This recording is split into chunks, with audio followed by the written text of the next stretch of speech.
Well, I'm here today with Dan Humphreys, who's director of BlazeTEC. Dan, what is BlazeTEC? BlazeTEC is the training, education, and certification programs of Blaze Sports America. Wonderful. Well, along those lines, we're here today to talk about myths and truths about physical activity and disability. And as you'll recall, Dan, we've already had one of these sessions where we talked about the myths and truths as it related to athletes with disabilities. And so today we're going to talk about it as it relates more to the general population of people with disabilities.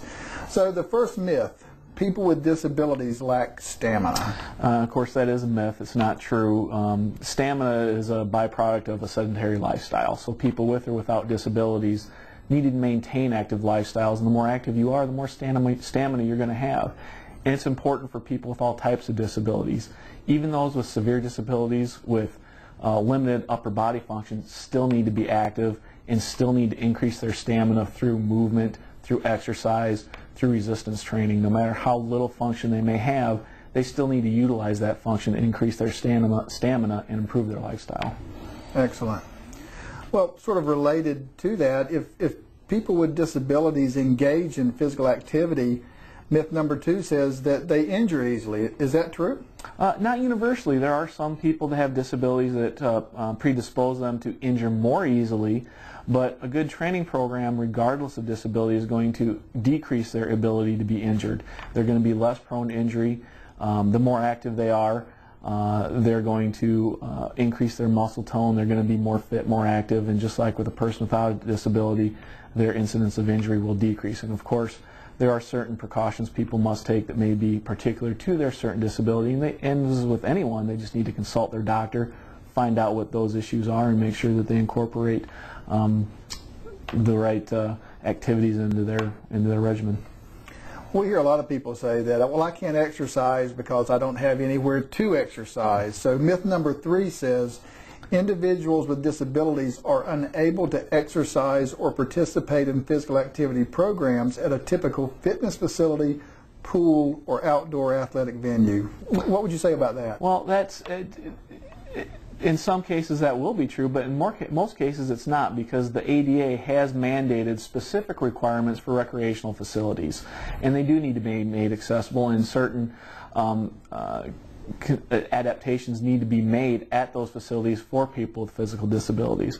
But to simply say I can't go because there won't be anything for me is a big mistake. What you're going to find, in particular because of the new ADA laws, is fitness centers will work with you to find appropriate accommodations to let you use their facilities.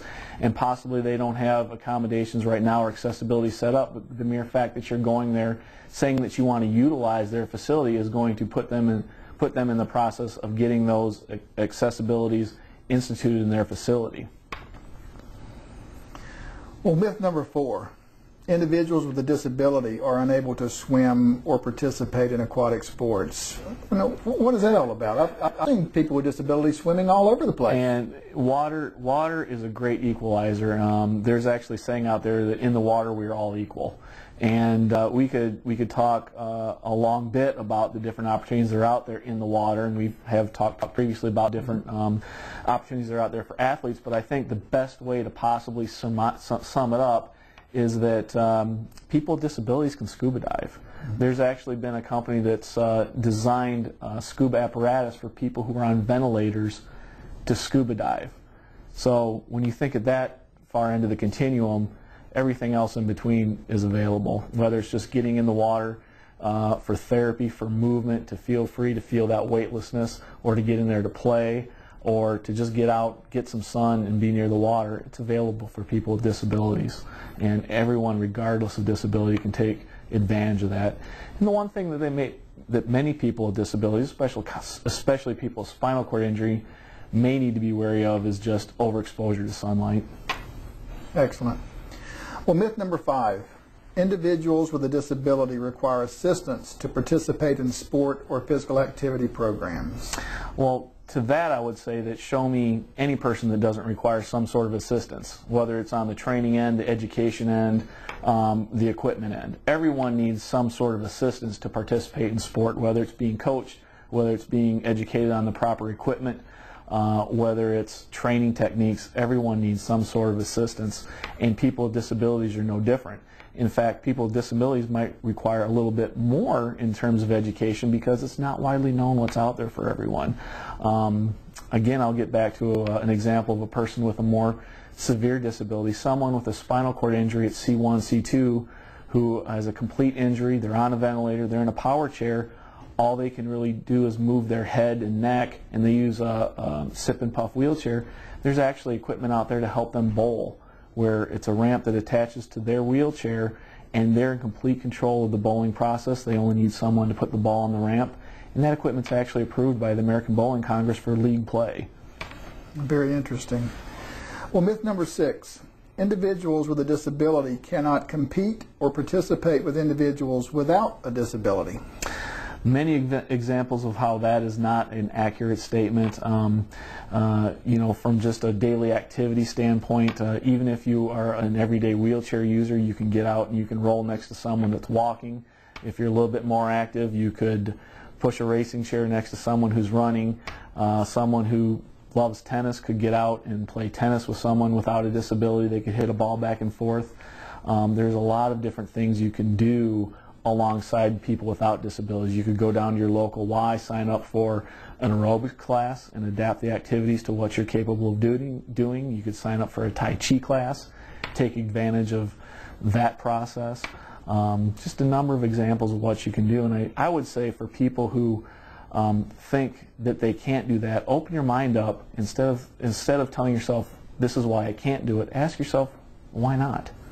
And be a problem solver. Go down to those programs that are providing those opportunities and ask them, hey, I want to be a part of this. How can we make this work so I can benefit from what you're offering? So you just got to get outside that box of thinking and be creative. Absolutely. You know, the glass is going to be filled with water. The glass doesn't decide if it's half full or half empty. You do. Well, myth number 7, physical exertion is harmful to people with disabilities. Regardless of having a disability or not, you do need to consult your doctor before you engage in an initial exercise program or physical activity program. But generally speaking, it's just as useful to a person with a disability as it is to a person without a disability. A sedentary lifestyle is much more dangerous than being physically active. You need to get out there, you need to get your daily exercise, and you need to exert yourself. And you will see the benefits in proportion to that effort, just like you would an able-bodied person would.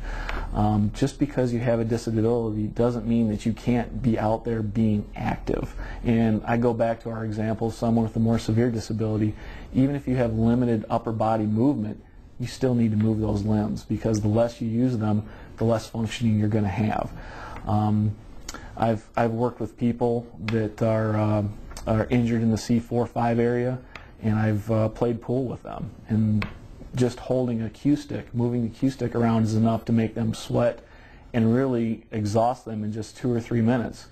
But by going through those sessions 2-3 times a week, in a matter of months, they can play a full game of pool start to finish. So it's a matter of getting out there and increasing your endurance through activity rather than using inactivity as an excuse to not be active. Well, excellent. Well, Dan, I think that you have done a wonderful job in helping to dispel some of these myths that are circulating about exercise programs and physical activity for people with disabilities. Thank you very much. Well, thanks for having me. I appreciate it.